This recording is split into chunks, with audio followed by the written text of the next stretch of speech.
Почитувани гледачи, добро вечер. Светскиот ден на бубрегот се одбележува секоја година, вториот четврток во март. Годинава го одбележавме на 13 март. Во отсуство на промотивни кампањи и едукативни материјали, представува глобален настан со цел подигање на здравствената свест кон насочување на важноста на бубрезите и влијанието на бубрежните заболувања ширум светот. Вечерашниот подкаст го посветуваме токму на оваа тема, односно на Светскиот ден на бубрегот. Наш вечерашен гостин е доктор Моника Анакиевска. Докторке, добро вечер и добре ни дојдовте. Добро вечер. Вие сте работени во нашиот центар за дијализа.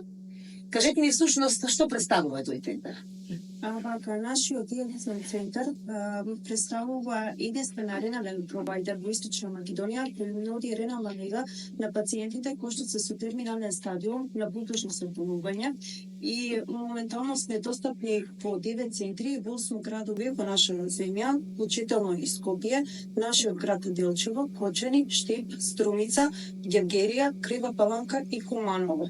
И она што е важно да се напомене дека сме членка на дијаверно групацијата. Кажете ни еве на почетокот што представуваат бубрезите и од колкаво значење се тие за нашиот организам и за нашето здравје. Она што е важно да се напомене дека бубрезите се исто така еден од највиталните органи во нашиот организам, исто како што е и срцето и белите дробови, но сепак многумина од населението немаат сознание за тоа. Во отсуство на едукативните и промотивните кампањи, сметам дека во едина сето тоа ќе биде вакцинат. А инаку, бубрезите представуваат парен орган со налик на зрно граф, кој што се сместени во задниот дел од стомачната празнина, од обете страни на работниот стол и имаат димензии од должина од 12 см, широчина од 6 см, со тежина од 150 до 170 грама или фигуративно кажано, имаат големина колку една топаница. Зошто бубрезите се еден од највиталните органи во нашиот организам?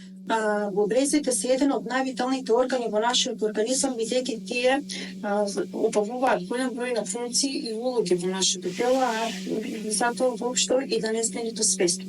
Например, бубрезите се тие кои што вршат рамнотежа на течноста, на електролитниот и на минералниот статус. Тие се и пупери кои што учествуваат во ацидобазниот статус и во негово рамнотежа, вршат детоксикација на организамот, од друга страна учествуваат во составањето на урина и имаат хормонална улога. Она што е важно да се напомене дека хормонот ренин е важен фактор во регулацијата на крвниот волумен и крвниот притисок. Еритропоетинот е навистина многу значаен во регулацијата на анемијата, додека калцитриолот е вклучен во метаболизмот на витаминот Д и е важен фактор од витално значење за ренално-крвскината болест. Кои состојби и штетни навики влијаат врз здравјето на бубрезите? Врз здравјето на бубрезите пред се штетно влијаат одредени хронични состојби, како што се, например, хипертензијата или високиот крвен притисок, шеќерната болест, одредени кардиоваскуларни коморбидитети, автоимуните заболувања, а од друга страна штетно влијае и животниот стил кој што го води самата индивидуа, например, седелниот начин на живот, изголемената телесна тежина, непрактикувањето на физичка активност, консумирањето на процесирана масна исхрана богата со јаглено-хидрати и така натаму.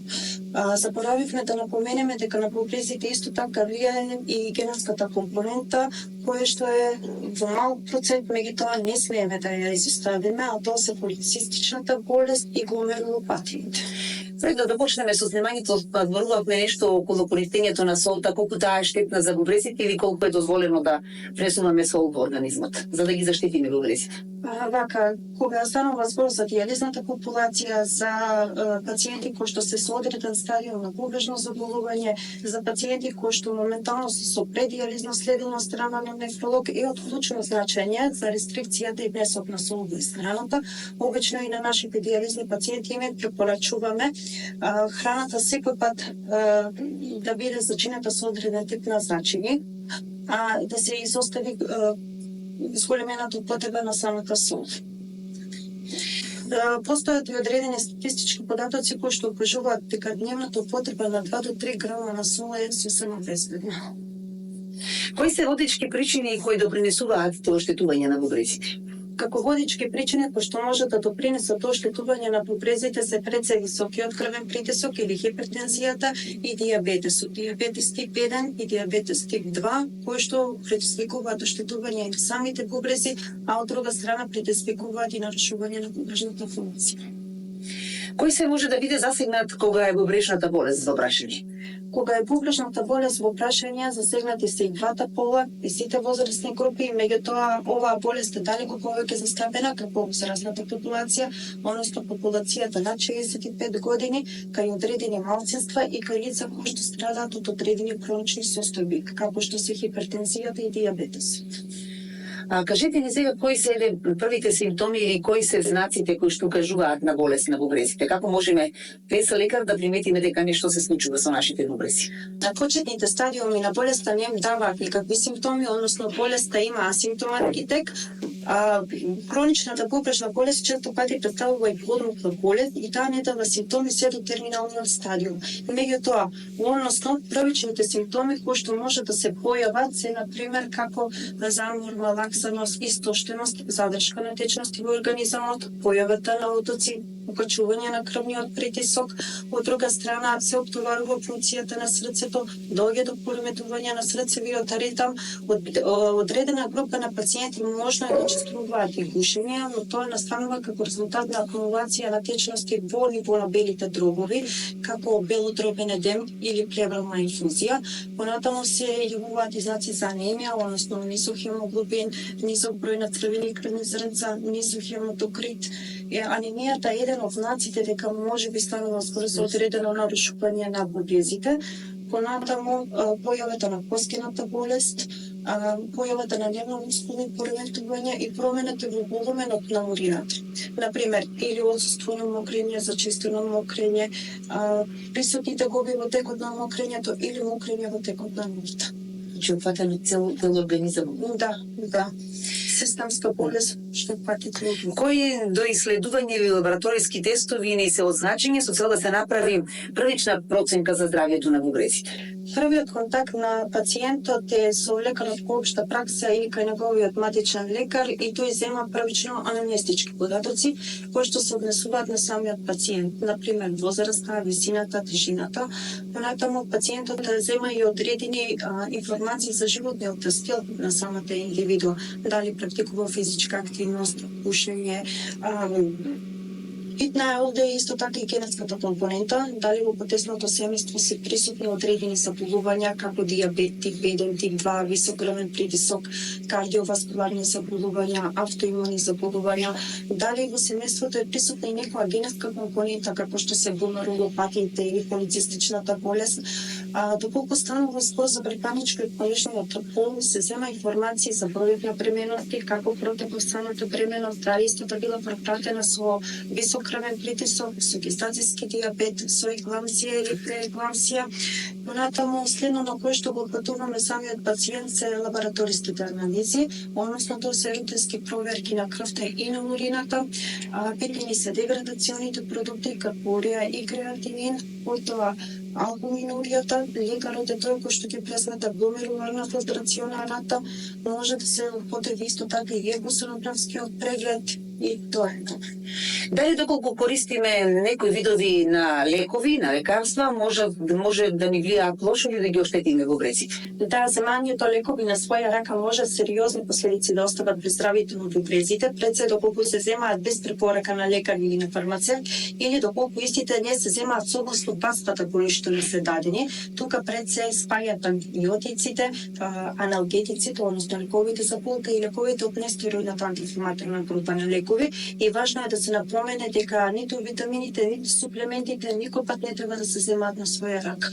Секој пат треба да се земаат по консултација со стручњаци. Многу важна информација, затоа што скоро си ги земаме на своја рака, поготово овие лекови што се за болка. Да. Што представува хроничната бубрежна болест? Хроничната бубрежна болест представува прогресивно и ирреверзибилно оштетување на бубрезите и нарушување на бубрежната функција, а е предизвикано како резултат на присутна болест на ниво на самите бубрези или пак на уринарниот систем и се карактеризира со намалување на гломеруларната филтрациона работа. Колку оваа болест е раширена кај нас во Македонија? Кај нас во Македонија обично ја афектира повозрастната популација, обично популацијата над 65 години. Речиси во светски рамки се претпоставува дека лицата кои што се над возраст над 65 години, односно 25% од мажите и 20% од жените имаат одреден степен на нарушување, додека лицата над 75 годишна возраст, речиси 50% од нив имаат одредена форма на бубрежна болест. Дали оваа болест може да исчезне сама од себе?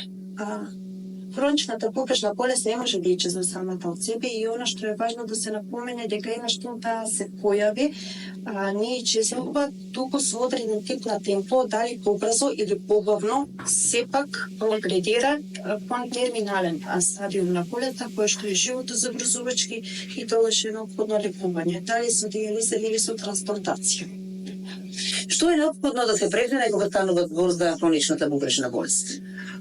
Пред се е неопходно навремено детектирање и откривање на ризичната популација, тоа се така наречени ризик групи, група на граѓани кои што имаат покачен крвен притисок, дијабет тип 1 и тип 2, кои што имаат одредени кардиоваскуларни заболувања и кај нив е особено важно навремени лекарски контроли со рутински проверки на крвта и на урината, да им се дадат препораки за соодветен хигиено, диетален режим и соодветен третман и следење на нивната состојба. А како се диагностицира болеста?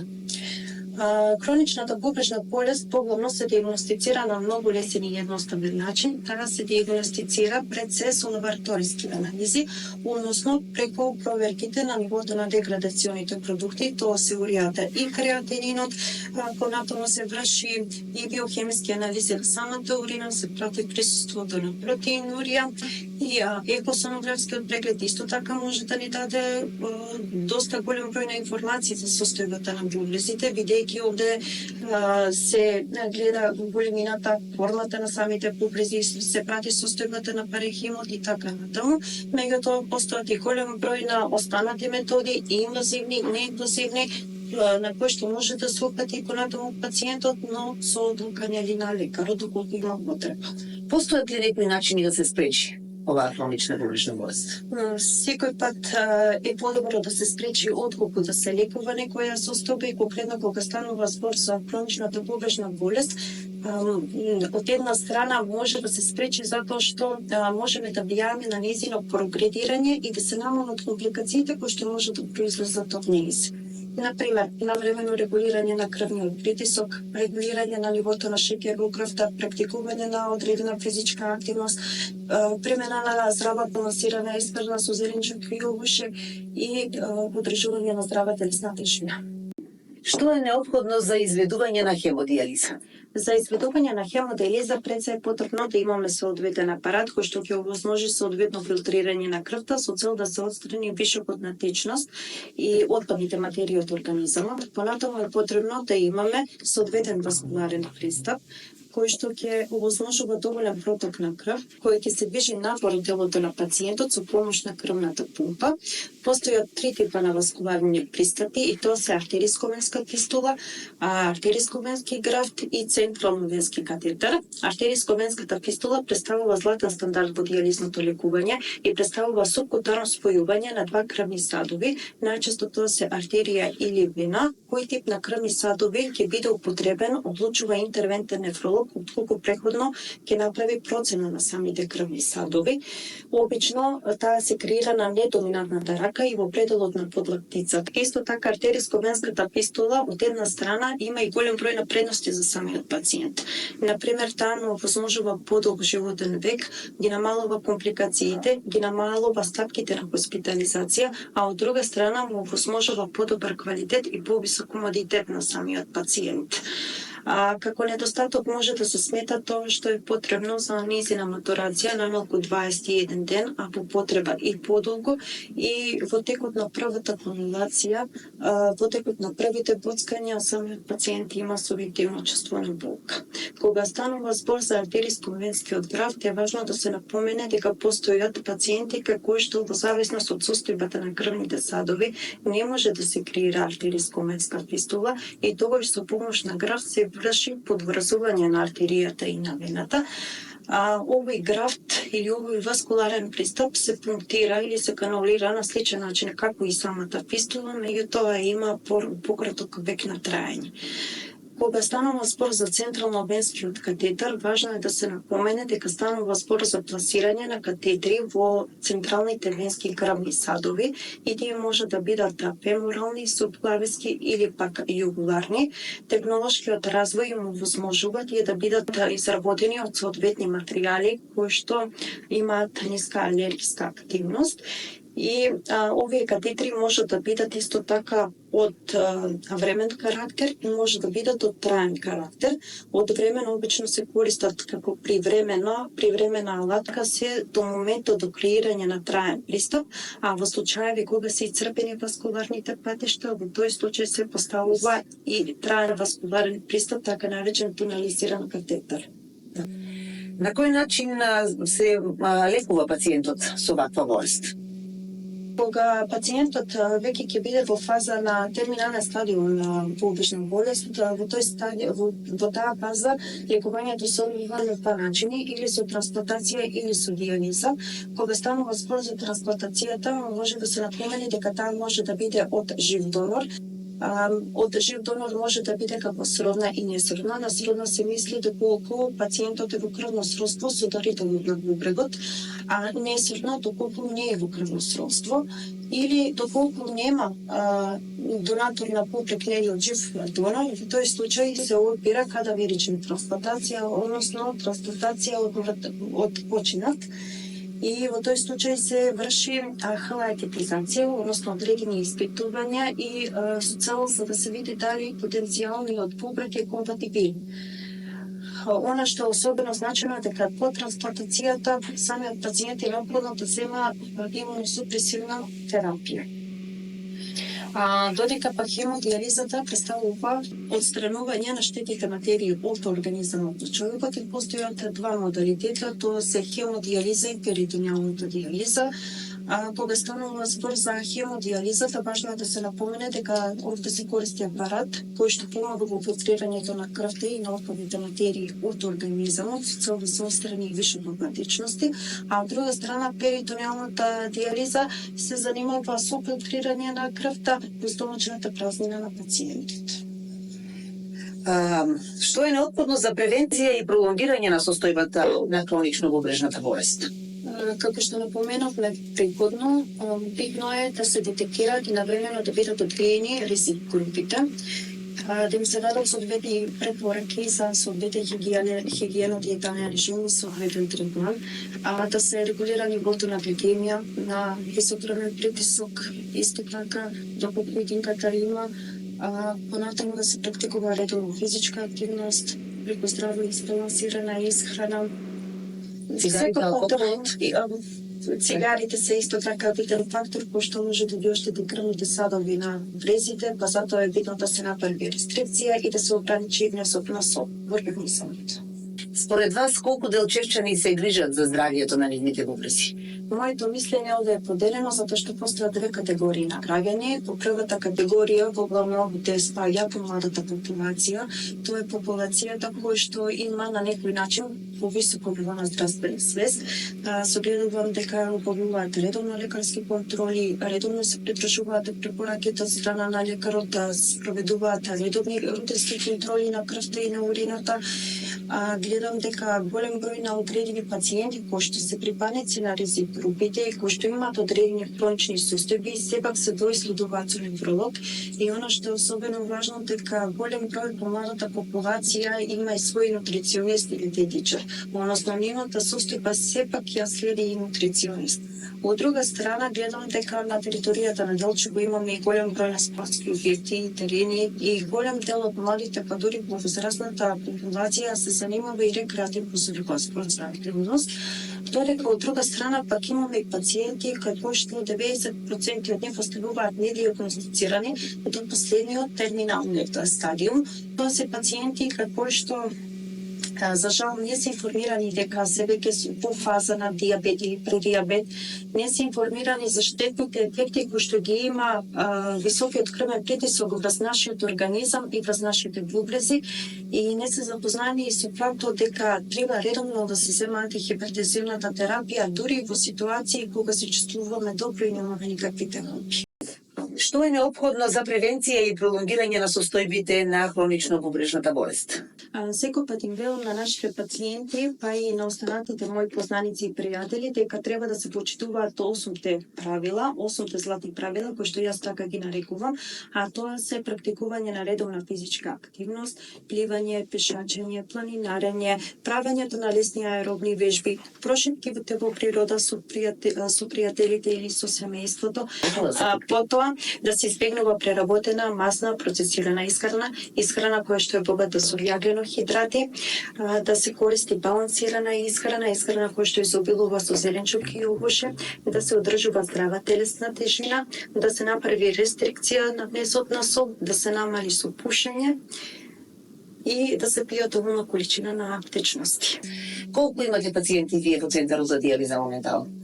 Моментално имаме 25 активни пациенти, имаме и пациент по најава. Оно што е важно да се напомене дека летниот период имаме поголем број на пациенти, затоа што сме отворени и достапни за нашите граѓани, кои што поради работа се надвор од нашата земја, имаат промена на своето живеалиште, односно практикуваме и така наречена холидеј дијализа, секогаш и во секое време. Значи, нашиот центар за дијализа може да прими пациенти кои што не се од нашиот регион, значи легувате во пресред на сите пациенти кои што имаат потреба. Да, токму така.